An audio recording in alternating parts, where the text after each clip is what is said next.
আমাদের একটা সিস্টেম আছে, আপনি আগেই বলতেছেন একটা কমিটির সিস্টেমেটিক আছে। আপনি এইবার যদি একটু বলেন দল আওয়ামী লীগ সরকারের পরিবর্তনের পরে এইবারকার পরিস্থিতি যদি একটু বলেন। সেখানে শত শত মন্দির ভাঙা হয়েছে, একটু যদি কয়েকটা সুনির্দিষ্টভাবে একটু কয়েকটি জেলার কয়েকটি মন্দিরের ঠিকানাগুলো সব জায়গায় এরকম ঠিকানা তো আমার কথা বলেন কেন, দু একটা জায়গা আমাদের কাছে প্রেস লিস্ট আছে, কোথায় কোথায় হয়েছে আপনি নাম্বার দিলে আমি আপনাকে হোয়াটসঅ্যাপে। যেহেতু আজকে একটা দাবি নিয়ে স্মারকলিপি নিয়ে আসেন, নর্মালি যেটা হয় যে কয়েকটা সুনির্দিষ্টভাবে তো একটা থাকে কোন কোন মন্দিরে দিচ্ছি আমরা, এই দেবাশিস দাওটা বের করেন তো, আমরা দিচ্ছি বোদা উপজেলা, মস্তকর জেলা বোদা উপজেলা ময়দানদিঘি ইউনিয়নে গত 2 দিন আগে হামলাকারীরা দিনাজপুর থেকে গিয়েছিল। দিনাজপুরে 5 জন থেকে একজনকে ধরা পড়েছিল, ওখানে ধরা হয়েছে। হামলা হয়েছে জি অবশ্যই, আগুন দিছে বাড়িতে আগুন দিয়ে সোশ্যাল মিডিয়ায় দেখতেছি যে ওইখানে মন্দির বা ধর্মীয় উপাসনালয়ের একটু বাড়ি এবং মন্দির বাড়ির সাথে না সুনির্দিষ্টভাবে একটু বললে হবে কি, আমরা তো মিডিয়াতে সুনির্দিষ্ট হলো আমরা সুনির্দিষ্ট বলতে একটু বলেন দিচ্ছি, সুনির্দিষ্ট বলতেছি ঠিকানা দিচ্ছি। আরে তুমি এটা বলো না, আমরা ভিতর থেকে আসে প্রস্তুতি নিয়ে এসে আপনাদের স্পেসিফিক বলবো। কারণ আমাদের কাছে যারা নাকি লুট করছে, যারা নাকি করছে, ওরা তো 1-2 জন আসে না, ওরা তো শয়ে আসে। আর কতজন সাহস। আপনাদের কোন এলাকা? আপনার কোন এলাকা? আমার কেরানীগঞ্জ এলাকা। আপনার কোন গ্রাম? এই রামের কান্দা। তো রামের কান্দা। আপনাদের এখানে কি হামলা শিকার হয়েছে? আমাদের এখানে হামলা শিকার হয় নাই, আমার আশেপাশে তো হামলা শিকার হইতেছি, আমি তো হামলা শিকার হইনি, আমি কি তার জন্য প্রতিবাদ করতে পারবো না? দু একটা একটু সুনির্দিষ্টভাবে আমরা ধরেন যে একটু সরজমিনে যাওয়ার জন্য আর কি, সরজমিনে নোয়াখালীতে, তারপরে আরো অন্যান্য জায়গায় বিভিন্ন জায়গায় সুনির্দিষ্টভাবে, যেহেতু আপনাদের একটা সংগঠনে এখন সুনির্দিষ্টভাবে আমাদের মোবাইলে সবকিছু আছে। এগুলি যেগুলি পুরানো হয়েছে জায়গায় জায়গায়, বিভিন্ন নোয়াখালীতে, আরো কয়েক জায়গাতে, লক্ষ্মীপুর, মেহেরপুর হয়েছে। ওই যে উনি লালমনিরহাটে আপনার এইরকম কাহিনী হয়েছে, হওয়ার পরে না ওটা অ্যাড্রেস বলতে পারি না, লালমনির মধ্যে এইরকম হয়েছে। ধরেন একটু অ্যাড্রেস সহ, যেহেতু আপনার একটা দাবি নিয়ে আসছেন একটা সংগঠন, তো অ্যাড্রেস সহ বললে আমরাও সুনির্দিষ্ট। বাকেরগঞ্জে হয়েছে, বরিশাল বাকেরগঞ্জ থানা, পুরো ঠিকানা, গ্রামের ঠিকানা তো আর ইয়েতে দেওয়া হয় না।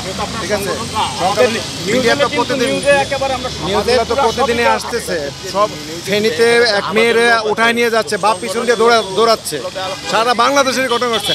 ঘটনা পলাতক হিসেবে আছি, বাড়িতে যায় চাঁদা চাচ্ছে। হ্যাঁ ঠিক আছে, বললেন না ফেনীর ঘটনা, কিন্তু ওইটা কোনো মেয়েকে উঠাই নিয়ে যান, একজনের বউকে একজন নিয়ে যাচ্ছে।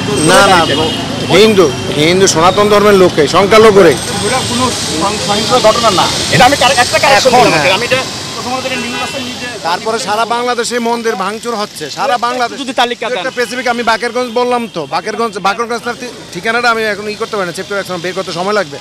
ধরেন আমরা মিডিয়ায় প্রচার করি আপনাদের আন্দোলন, কিন্তু যে আপনারা কেউই কিন্তু বলতে পারলেন না যে বাংলাদেশের কোন জায়গায় সুনির্দিষ্ট কোন এলাকায় একটা মন্দিরে হামলা হয়েছে, এটা বলতে পারছেন? এলাকার কথা আমরা গ্রামের ঠিকানা আমরা ধরে রাখি না। সংগঠন হলে তো আপনারা দাবি নিয়ে আসছেন, দাবি মানে কি? অভিযোগ মানে কি? মামলা। হ্যাঁ, মামলা তো সুনির্দিষ্টভাবে তো ঘটনা উল্লেখ থাকা উচিত। ধৈর্য ধরে না, ভিতরে গেছে, আসুক। তখন এর আগে একটু বলছেন একটু যুক্ত হয়ে ওই একটু তখন দেবাশিস দা কই চলে গেল কেন দাদা? এটা মানে যদি একটু সুনির্দিষ্ট কিছু আমরা দেখানোর জন্য আমাদের যে কোথায় কোথায় ঘটনাগুলো ঘটছে, দু একটা আমাদের কয়েকটা ঘটনা বললে আমরা সেগুলো একটু তুলে ধরতে পারতাম। যদি একটু বলেন যে আচ্ছা, ঘটনা যদি বলে, এরকম বিভিন্ন জায়গায় মন্দিরে হামলা হয়েছে। একটু কিছু যদি একটু মন্দিরের ব্যাপারে একটু সুনির্দিষ্টভাবে কয়েকটা মন্দিরে আমাদের যার কাছে ছিল, আমার মোবাইলে চার্জ নাই, যার কাছে ছিল তিনিও চলে গেছে। আমরা দেখছেন যে অনেকক্ষণ ধরে বৃষ্টিতে ভিজছে। আমি আপনার হোয়াটসঅ্যাপে পাঠাতে পারবো, সারা বাংলাদেশের বিভিন্ন জায়গায় মঠ মন্দিরে হামলা হয়েছে, ভাঙচুর হয়েছে।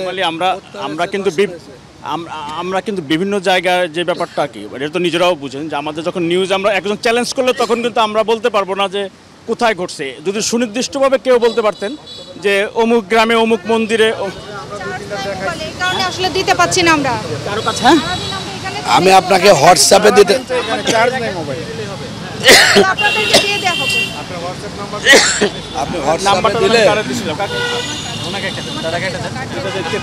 এটাতে হোয়াটসঅ্যাপে একটু সুনির্দিষ্টভাবে কয়েকটা ঘটনা দিলে কয়েকটা ঘটনা না, অনেক ঘটনা আছে।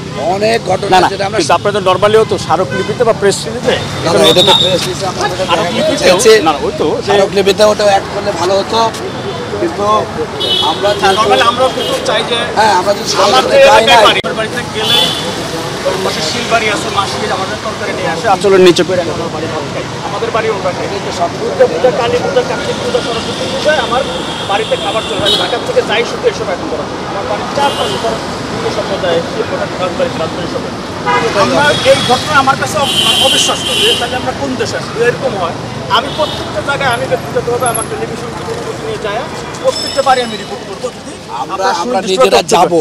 কিন্তু না না, আমরা ওই আপনারা এলাকায় আমাদেরকে যাবো, তথ্য আপনাদের আপনাকে যাওয়ার দরকার না আমাদেরকে তথ্য দিলে আমরা এটা নিয়ে ফলো করে আমি রিপোর্ট করব আমাকে 1 ঘন্টা কিন্তু সময় নাইলে দেন। তো দেশ তো আমাদের সবারই না না আপনি কারণ আরকান্দিতে যায় আর কান্দে কিছু হয় নাই আর কান্দে আগে হয়েছে লিফলেট সবার বাসায় বিতরণ। কুমিল্লায় না না লিফলেট এক জিনিস আমার কথা হলো যে হিন্দু সম্প্রদায়ের ধর্মীয় উপাসনালয়ে যদি হামলার ঘটনা একটা ব্যাপার আমি বলি বাগেরহাটের এখন মোড়ল- ধরেন আমার এক বন্ধু ছিল ও ভাই যেরকম বলবো পলিটিক্যাল লোকজনের আমরা যখন ধর্মীয় আমরা একটা ফরম্যাট করেছি, দর্শন হয়েছে কিনা, চেষ্টা কিনা, ভাই যেভাবে বললেন হ্যাঁ হ্যাঁ হত্যা হয়েছে কিনা, আরে কথা বলার সময় কথা বলেন থামেন, হত্যা হয়েছে কিনা, 1 মিনিট হ্যাঁ তারপরে আপনার হলো কার বাড়িতে হয়েছে সে, তার কোনো রাজনৈতিক পদবি আছে কিনা, আমার এই জায়গায় কিন্তু হয়েছে মানে যে তা না কিন্তু সুনির্দিষ্ট আমাদের আপনাকে 1 ঘন্টায় আপনাকে দিচ্ছি, 1 ঘন্টা।